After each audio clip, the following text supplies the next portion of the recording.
आज अनीता जी कोई मुकाबला नहीं। पहले महिलाओं को अबला कहते थे, अबला। आज महिलाओं को सबला कहते हैं, सबला। अबला, ताड़ी पहले सुन तो लो, पहले कट्ठी बजानी शुरू कर देते हो। अबला किस लिए कहते थे मैं बताता हूं, सबला क्यों कहते थे मैं बताता हूं। अबला इसलिए कहते थे, पति खर्चे के थोड़े पैसे देता था, पैसे खत्म हो जाते थे, पत्नी पति के पास जाती थी, पैसे खत्म हो गए, अबला। इतनी तगड़ी बात कोई नहीं बताएगा हिंदुस्तान में, तो अबला कहते थे। आज नारी सबला है। हाँ, अब बजाएंगे ताली जिसके समझ में आ जाएगी। कोई मुकाबला नहीं नारी शक्ति का। नारियों के बारे में परवीन भाई ने बताई, क्योंकि उनकी वाइफ आई हुई है, बीच में ऐसे बैठी है जैसे द्रौपदी मुर्मू नहीं हो। हाँ, होते हैं ना ऐसे लोग जो बिल्कुल विशेष होते हैं, एक बड़ा पद पे बैठे रहते हैं, मैं प्रणाम करता हूं, लेकिन सर नारी शक्ति का कोई मुकाबला नहीं है। आप घर में इतने से चावल हो, इतना सारा भात बना देंगी, मेहमान भूखा नहीं जाएगा, ये नारी की शक्ति है सर। हाँ, उन्होंने बजाई है ताली जो लुगाई के वो गुलाम है। आज इतनी सी सब्जी हो, इतना सारे बना के दे देगी, ये महिला की शक्ति है, मेहमान भूखा नहीं जाता। इतना सा आटा हो, इतना सारा कर देगी, रोटी बना देगी, मेहमान भूखा नहीं जाने देगी, ये महिला की शक्ति है। इतनी सारी चीज को इतना कर देगी, ये महिला की शक्ति है। इतनी सी टेंशन दे दो, साले की खाट खड़ी कर देगी, ये भी महिला की शक्ति है। हाँ, बड़ी देर से तालियां बजा रही थी, महिला इतना खुश हो रही थी जैसे कोई कितना गजब की बात कह दी है। लेकिन ये मेरी बहनें, मेरी माताएं, ये मेरा परिवार है। पहले गांव में पंचायतें होती थी, चौपालें लगती थी, एक दूसरे से मजाक करते थे, कोई बुरा नहीं मानता था। आज दोस्तों क्या हो गया है, हम जरा सी बात का बुरा मान जाते हैं। दिक्कत जिंदगी में जब होती है, जब हम हंसी की बात को तो गंभीरता से लेते हैं और गंभीर बातों को हास्य में उड़ा देते हैं साहब, ये दिक्कत पड़ती है। एक बार जोरदार ठाका लगा दो ओम प्रकाश जी। बाबूजी सुनो मेरी बात पूरी, फिर करना आप बात। एक बार जोरदार ठाका लगाने से 88,000 नाड़ी खुल जाती है आदमी की। कितनी? मन ने नहीं कही, रामदेव जी ने कही है। एक बार जोरदार ठाका लगा दो, 88,000 नाड़ी खुल जाती हैं। मैंने एक बार ये बात मंच पे से कह दी, पब्लिक में से एक आदमी खड़ा हो गया, बोला मेरा तो नाड़ा खुल गया। मैं ये नाड़ा क्या होता? बोला नाड़ी का हस्बैंड।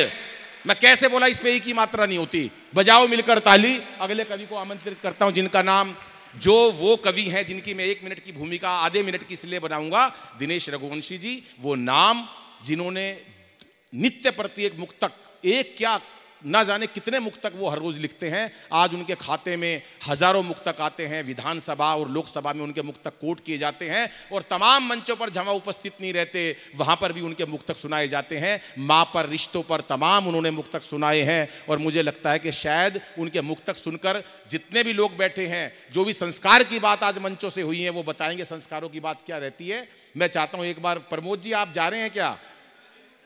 अच्छा, यहीं पर ही हैं, तो 2 मिनट बैठो। मैं चाहता हूं दिनेश भाई को मन से सुनेंगे तो आपको आज हमें हरिओम पंवार जी तक पहुंचना है। 140 करोड़ के हिंदुस्तान में नेता 800 हो सकते हैं, सांसद, बहुत सारी चीजें बहुत सारी हो सकती है, 5,000 विधायक भी हो सकते हैं और 10,000 निगम पार्षद भी हो सकते हैं, लेकिन हरिओम पंवार जी एक ही है। तो ये हमारा सौभाग्य है कि हमें उन्हें भी सुनना है, अरुण जैमिनी साहब को भी सुनना है, दिनेश रघुवंशी जी को भी सुनना। अभी आपने परवीन भाई को सुना, और इन सबसे ऊंचा कोई धरती पर कवि है? देख तो नहीं रहे? तो मैं हूं। वो इसलिए बता रहा हूं, मैं ऊंचा इसलिए हूं कि नीचे बैठे मैं ऊपर खड़ा हूं, बस इससे ज्यादा कोई ऊंचा नहीं हूं। एक बार जोरदार तालियां बजाओ। अब कवि जितने हमारे पूछ रहे थे पेमेंट, मैंने कहा क्या मिलेगी, तो मैंने सबके 10-10 हजार रुपए कम करवा दिए। मैंने कहा 10 हजार रुपए कम कर दो सारे मिलकर। बोले क्यों? मैंने कहा हर कवि के लिए 10-10 हजार की तालियां तो मेरे अग्रवाल समाज बजा देगा। 3,000 की हुई है, 3,000 की बढ़ाओ इनको, 5 की हो गई, 5 की 7,000 की हो गई, 12 की हो गई, 2 घटाओ। लड़की के पिता से कहा, सुनिएगा, केवल 1.5-2 मिनट की कविता है, लेकिन जो बातें मंच से हुई मैं उसको कविता के रूप में ढालना चाहता हूं। ये मैं केवल अग्रवाल समाज की बात नहीं कर रहा हूं, किसी समाज की कुरीति बता रहा हूं जो आजकल होने लगा है। और उसके अलावा दिक्कत ये पड़ने लगी है हमारे समाज में या किसी समाज के अंदर की, हमारे घर में बेटियां या हमारे बेटे 30-35 साल के हो गए हैं। कारण बताता हूं, कुछ एक कारण उसमें से ये भी है कि रिश्ता तय होते ही वर के पिता ने लड़की के पिता से कहा, भाई साहब आप किसी बात से मत घबराइए, शादी का बजट जैसे चाहिए बनाइए। आपको तो पता है, आपको तो पता है भाई साहब, हमें कुछ नहीं चाहिए। आपको तो पता है भाई साहब हमें कुछ नहीं चाहिए, लेकिन हाँ बारातियों की संख्या जरूर 1000 के आसपास होगी, जेंट्री एकदम हाई क्लास और खास होगी। जिन लोगों से हमारा रिश्ता है, हमारा बहुत बड़ा समाज है, हमारे यहाँ मिलने का बहुत रिवाज है, हमारे यहाँ मिलने का बहुत रिवाज है। इसलिए टीके की थाली में शगुन की राशि हमारी हैसियत अनुसार रखवाइए। अब बार बार क्या कहूँ, आपको तो पता है भाई साहब हमें कुछ नहीं चाहिए। हमने तो जब अपनी बेटी ब्याही थी अच्छी खासी रकम लगाई थी, हमने तो जब अपनी बेटी ब्याही थी अच्छी खासी रकम लगाई थी। घड़ी अंगूठी व सूट के लिए 10 लाख नगद भिजवा दिए थे, बाकी परिवार के गिफ्ट उनके मन मुताबिक ला दिए थे, डायमंड के 4 बड़े सेट चढ़ाए थे, हनीमून तक के टिकट हमने बुक करवाए थे, बच्चों को खुली छूट थी चाहे किसी कंट्री में भी घूम के आइए। अब मैं आपको ज्यादा क्या कहूं, आपको तो पता है हमें कुछ नहीं चाहिए। और शादी के दिन शहर का नामी कैटरर्स बुक करवा देना, शादी के दिन शहर का नामी कैटरर्स बुक करवा देना, और बुक करवाने से पहले एक बार हमको जरूर दिखवा देना, क्योंकि आजकल शादी में शादी के वरमाला के एक से एक बेहतरीन तरीके होते हैं। बड़े बड़े आर्केस्ट्रा, बड़े बड़े पंडाल फीके रहते हैं, फेरों से लेकर विदा तक सारा इंतजाम करवा देना, हर प्रकार का व्यंजन रखवा देना। और हाँ मेरे ख्याल से पार्किंग बैलेट वाली ठीक रहेगी, पार्किंग बैलेट वाली ठीक रहेगी, और 7 सीटर कोई भी गाड़ी किसी कंपनी की भी चलेगी। आपको तो पता है कौन नहीं चाहता मेरी बेटी खुश रहे, इसलिए आप भी ये जरूरी रस्में निभाइए। अब बार बार क्या कहूं, आपको तो पता है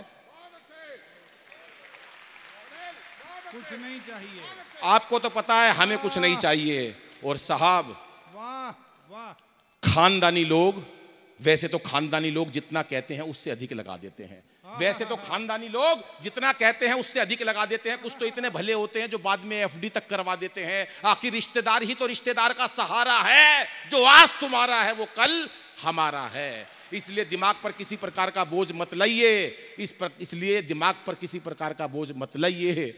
अब बार बार क्या कहूँ, आपको तो पता है भाई साहब हमें कुछ नहीं चाहिए। बैठिए तीरथ महाराज जी, मधु गोपाल जी सुनिएगा, मैं केवल 1.5 मिनट में अपनी बात कहता हूं, मैं हाथ से नहीं, केवल पवार जी को सुनने आए हैं। और आखिरी 30 सेकंड आपके लेना चाहता हूं, कोई बोझ मत लगाइए। अनायास ही लड़की का पिता बोल उठा, अनायास ही लड़की का पिता बोल उठा, यूं अपनेपन की बातें करके भाई साहब हमें और मत रुलाइए। हमें अच्छी तरह पता चल चुका है भाई साहब कि आपको कुछ नहीं चाहिए, हमें अच्छी तरह पता चल चुका है कि आपको कुछ नहीं चाहिए। लेकिन एक बेटी का बाप हमेशा यही चाहता है, चाहे सारी जिंदगी की कमाई खप जाए, पर कोई दहेज का लोभी उसको कभी ना सताए, कोई दहेज का लोभी उसकी बिटिया को ना सताए।